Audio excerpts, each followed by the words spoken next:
mientras la no inversora, que es la positiva, se conecta directamente a tierra.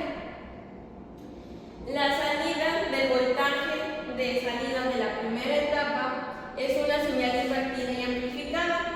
Utilizaremos la ganancia, que es igual a la menos la negativo de la resistencia de retroalimentación sobre la resistencia de entrada 1. Para sacar el voltaje de salida de la primera etapa utilizaremos menos la resistencia de la retroalimentación sobre la resistencia de la entrada 1, por lo cual tenemos el menos de fórmula por los 30 kiloohms de la resistencia 2 sobre los 10 kiloohms de la resistencia 1. Esto va a estar multiplicado a los 5 voltios de entrada, porque así nos los marca aquí la fórmula, el cual tiene como resultado menos 3.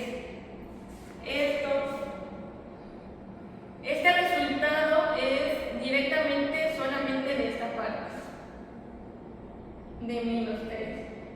Ahora este menos 3 lo multiplicaremos por el voltaje, que es de 5 voltios.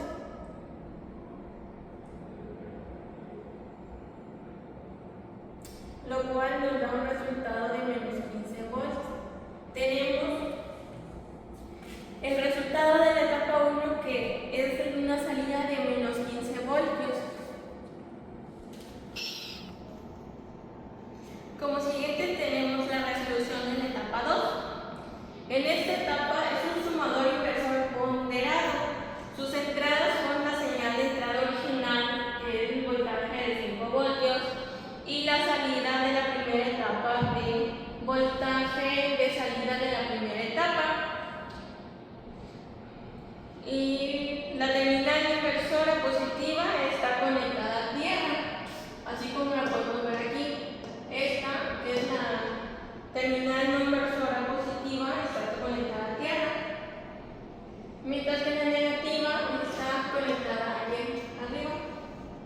Volvemos a usar la misma fórmula, solamente que en esta ocasión tenemos la retroalimentación de la resistencia de retroalimentación 2 sobre la resistencia de entrada menos el voltaje de salida de la primera etapa por el voltaje de salida de la primera etapa, en lo cual tenemos la resistencia de 100 kiloohms sobre la resistencia de 50 kiloohms, que está multiplicado con el voltaje inicial, que es de 5 voltios, más la resistencia de 100 kiloohms sobre la de 20 kiloohms, que está multiplicada a menos 15 voltios, que fue nuestro resultado anterior.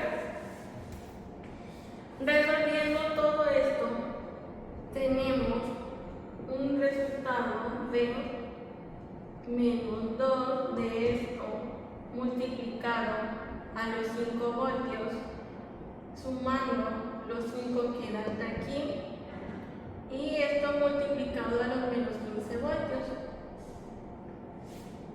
Siguiendo las operaciones, tenemos menos 10 voltios menos 75 voltios, lo cual nos da un resultado final de menos 65 voltios. Aquí se hace la multiplicación de signos, por los cuales nuestra última respuesta sería un voltaje positivo, que sería de 65 voltios. Para concluir este ejercicio a disposición, tenemos que el diseño de este circuito es una multietapa que nos confirma que un sistema complejo se puede resolver y entender analizando cada bloque por separado, que fue lo que hicimos, culminar la primera etapa para poder así sacar la segunda etapa.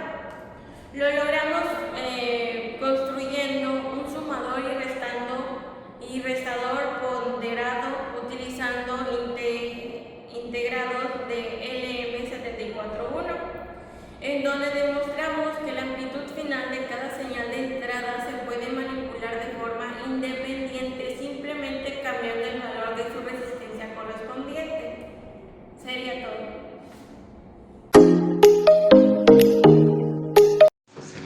Como siguiente tenemos la simulación de sumador y restador con LM741. Como pueden observar en el esquema de Proteus, el diseño consta de dos bloques o etapas principales conectadas en cascada. El objetivo de este circuito es procesar señales mediante amplificación y una suma apoderada.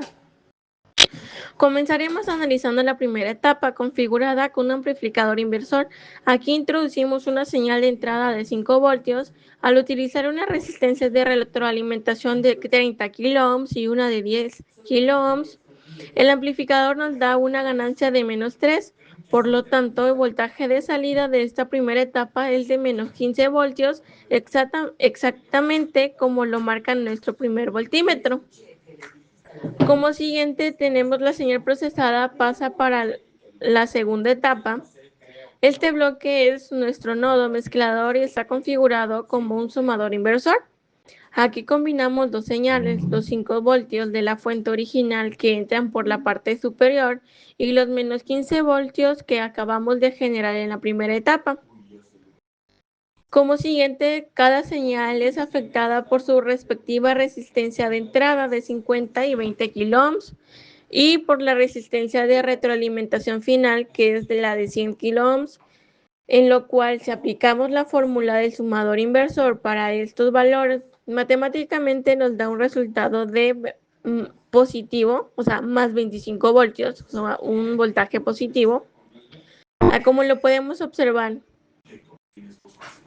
nuestro sistema nos arroja con precisión los 65 voltios, validando nuestro modelo matemático.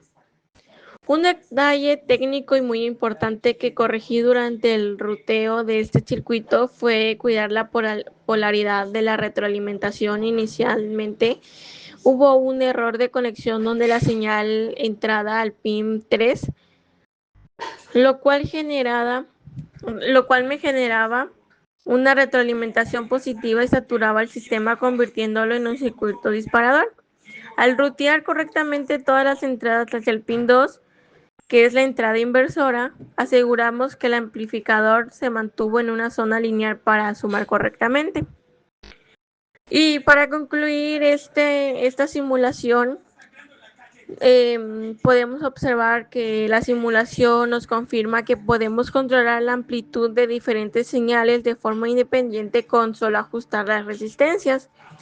Cabe mencionar que aunque el modelo ideal nos da 65 voltios, al armar este circuito físicamente en el laboratorio, la salida estaría limitada al voltaje de saturación de la fuente de alimentación que conectamos a los integrados.